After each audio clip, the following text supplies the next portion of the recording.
Ntiere weche mose tudre gi siasa waneno ka sani wachomo yiero maduong'.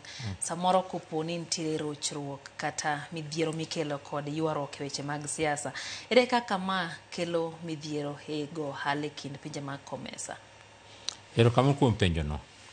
Ber ohala ka ji katimo ohala dhaw ok yotga nikech ng'ato dwa yudo faida from the other side because dhaw ok yotga. Lakini dhaw mabiro e kind pinje kod ohala en ga tariffs, ng'ato medo bei. Piny moro medo bei kaka Amerika medo bei. Kenya nyalo medo bei. Koro mago kelo koko.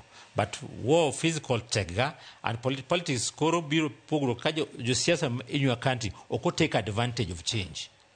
Then you lose. Like sani wacho America no Kenya lose nikech ok take advantage.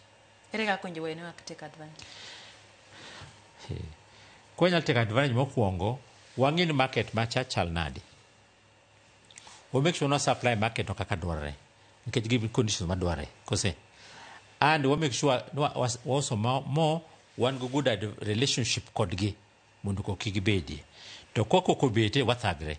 Like nyocha Kenya gi Tanzania. Banja Tanzania kelo rules moko ni jo Kenya kod yin timo hala matindo. Magi in political. Koro chuno jo Kenya mondo kaw delegation odhi negotiate gi Tanzania. Nikech World Trade Negotiation mundu winje ni yawa kugengo jo watu bebo gengo jo. Koro we jo donje. Tip uketo hala suru maduong bebo keto suru maduong e gik ma Tanzania.